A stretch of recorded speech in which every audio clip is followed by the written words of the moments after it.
So, got all the aprons done now. All three of them. All laid out nice and pretty. The hell was that? Oh. Next up, I gotta do the waistbands.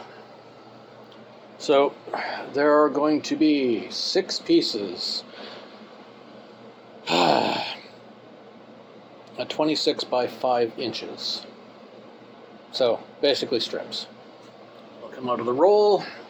I'll have to take all of this, put it on this table, and then I'll start cutting.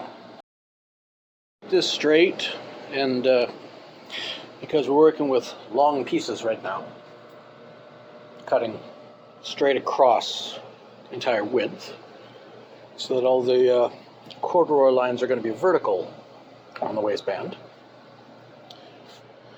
Need to make long straight cuts, so we need to make a clean edge.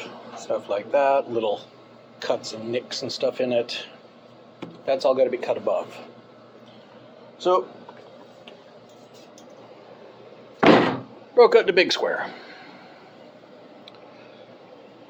And again, basically I'm just going to cut 5-inch strips, 3 of them, and then, I'm going to start putting together and making a waistband. As much as can be said about hammers or any other tool, you can say about straight edges as well. So, you never use a bigger hammer than you need. But it's always a good idea to have a bigger hammer. And a smaller hammer than you think you need. Just to make life easier. So, there are our 6 pieces of waistband.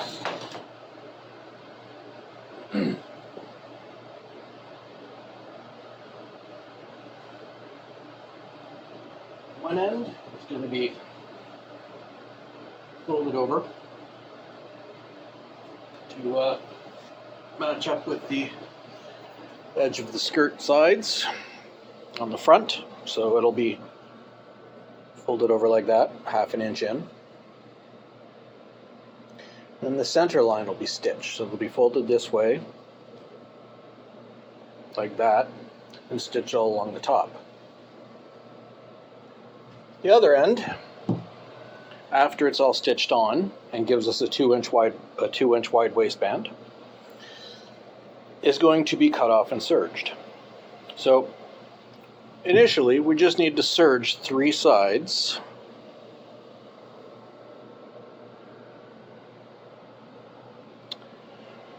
and then we can start stitching.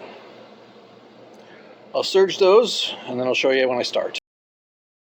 Okay, we got all these pieces serged.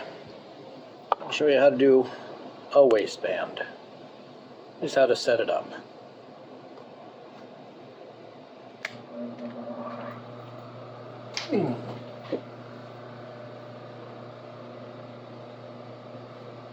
We're working from the back on this, just to keep everything even and level and easy.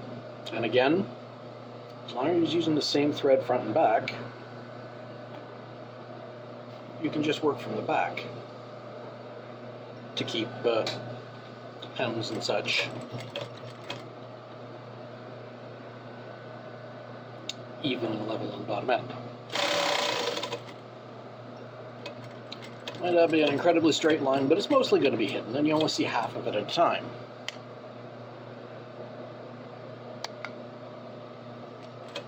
So it doesn't need to be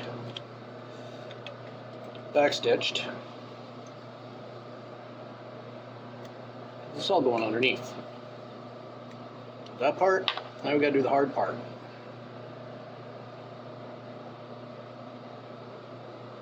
This is a difficult bit. Fold it up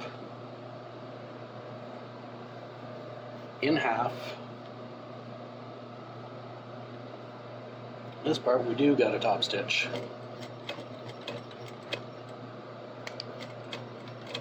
We also got to keep it from stretching. The The surge keeps it from stretching on one edge a little bit. We got to keep the other edge from stretching.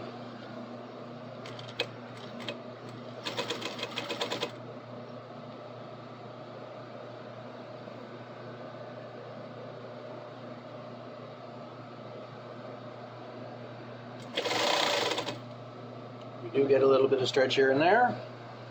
That's okay.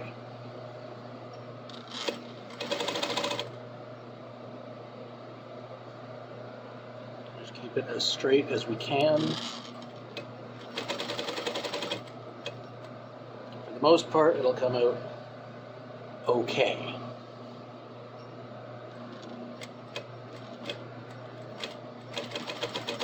The other option for this is, instead of making it in one 5-inch strip, making it in two 3-inch strips. And you'll end up with like on a pair of jeans, a 2-piece seam along the top edge. It's not necessarily a good or bad thing, it's just how it will be.